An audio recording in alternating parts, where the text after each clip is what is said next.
It has been said that a person's teenage years is some of the best in one's life. There are hundreds upon hundreds of movies, TV shows, and games that expound upon this fact. This teenage-oriented media is everywhere, especially in Japan, as you've no doubt seen anime correlate to something dealing with high schoolers at least once. In some people's youth, they go out and do have similarly fun adventures and enjoy themselves to the fullest. But there are many who are shackled by overprotectiveness, shyness, maybe they're even hazed, or do not have many friends to talk to. Despite this, people adapt. There are many ways to enjoy oneself nowadays, especially through the internet and through entertainment. This will never bring the same exact emotion or experience as going out, but in many cases this is preferred, and in fact has such huge followings to the point that it's truly all of what some people have. A notable margin live inside this bubble to this day, past their youth, and do not interact with much outside. What perpetuates this and what keeps people inside can be easily imagined by outsiders and seen as crude or pathetic. While some of these people do not have that intricate of a rhyme or reason, there are also people who have just not felt like they've grown up and cannot abide by adulthood. Many people sometimes dream to return to what they thought were problems in the past and stay coddled in the warmth of nostalgia. Forever. Not all people who enjoy the internet, games, or any teen media are inside people, of course. There is in fact many people who are inspired to do more outside by media or creators who inject their real-life experiences into their projects. Whether their creations can be seen as too embellished upon and or unrealistic, or made to be completely satirical, they all surround it with the setting of a teenager in high school. In reality though, what were their high school lives like? How many people during that period of time have had their dreams realized or crushed? Were they longing for love? Friends? Maybe even something that may seem too far-fetched? Whether or not people did think too deeply or not, there is sometimes a strange emotion tied to adolescence. It could be a nostalgia as it is for most, but sometimes it can be a darker, more disgusting feeling. There are quite the amount of people who hated their teenage years and have moved on completely. The best days of their lives would end up being in their later years. In that sense, teenage media wouldn't seem to appeal to these people. But what if it tapped into the darkness of those years and created a sort of fine line that crosses between nostalgia and pain? There are no doubt good amount of examples of a dark coming-of-age story, but they generally invoke only one side of the spectrum of emotion. Despite how well they dive into how low a human could go, there is sometimes only things you can feel when you're able to deliver a more homely feel. A true cross between these feelings in fiction isn't easy to do, especially if you're attempting to relate to a reader, as not all people can confide in it due to how muddled people's view of things can be. Most of the time, people can rally behind a happy and carefree character, a very charismatic villain, or sometimes a person who just gets all the hotties. Regardless of the depth of relatability you put in these characters, some things won't always click.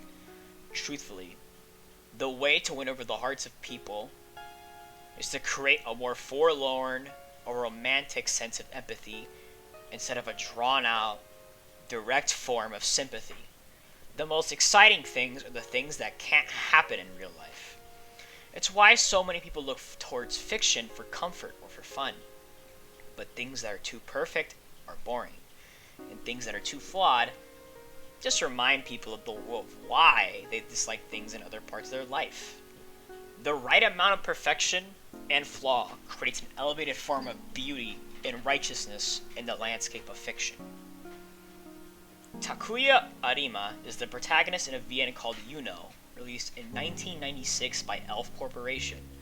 His character arcs and the passion formed by the composer, the artists, and the writers of Elf help create this cross between despair and reminiscence. Yuno itself is considered a sci-fi visual novel, but a large portion of it takes place in a normal Japanese neighborhood and high school, with varying locales throughout the nearby city. A lot could be said about its very vast world and science fiction elements and absurdly unrealistic, crazy moments, but this isn't about that.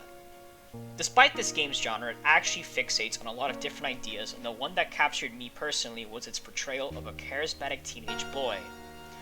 A lot of these Japanese high school centric scenarios tend to rely more on the goofy or fantasy side of things, but this game chooses to create a character who has a similar, enjoyable, and fun personality, but tinged in a harsh reality that has wrought an almost perfect balance of youth. The situations in this game can sometimes be erotic in nature, and it's definitely a product of its time, but the way the wind blows in this game, it's almost necessary, and in fact adds to the emotions encapsulated within Takuya. His role as a teenager is crucial as it invites the player to share in his angst and display the truth of how much an adolescent can really do in the complex, seedy relations of adults. Unlike a lot of other works, it doesn't completely downplay the adults and make a sort of kids rule mentality. It establishes the importance between the both of them, creating a tug of war between what's out of each other's control. Certain scenes in this vein evoke a bygone sense of youth that some may have never even experienced, but solidifies itself as a part of one's memory. These moments develop more and more as the story continues, and even though later on the plot itself changes focus, this underlying emotion continues to emanate throughout each route and strengthens the bond of Takuya and the player. The freedom he has and the choices he makes with his only raw, unadulterated passion and his own fiery sense of justice brings him to the climax of what being a teenager should be about. It's almost a dream to live in his kind of life, yet at the same time the hammer of reality is brought down upon him time and time again. There is no true answer to everything in this game's world. Everything that is perfect and true is only found with the player's decision to abuse save slots and fix these issues one step at a time. All visual novels have these consequences with bad endings and whatnot, but this game actually makes you decide what to do for long periods of time due to the limit of your save slots in the beginning, and creates a sense of finality or anger to each route you complete. In a sense, even though you're expected to do every little thing to fix the world, there is elegance in the many outcomes that occur through the bare minimum, and exposes the real world through the eyes of Takuya.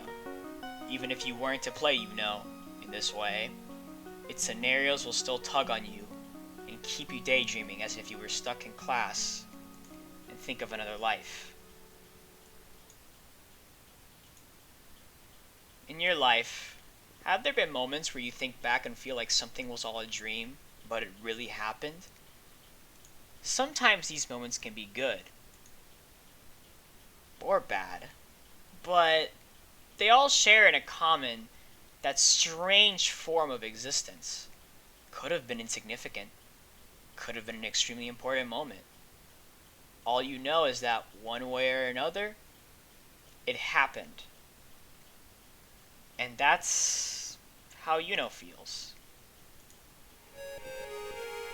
It's something that as you read and listen, it blossoms and creates a strange, comforting bubble of feelings. It wells up inside you, and when it's all over, it doesn't feel fictitious. Neither does it come off as real.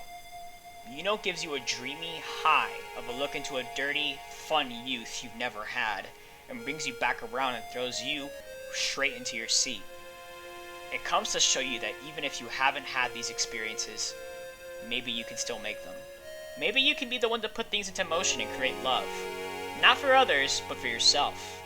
Create a passion of your own and wring yourself out of whatever crap you're in. Simply dreaming of the future isn't enough, as much as you want to think that's good enough. Live and let die, jump over the age, and save the future.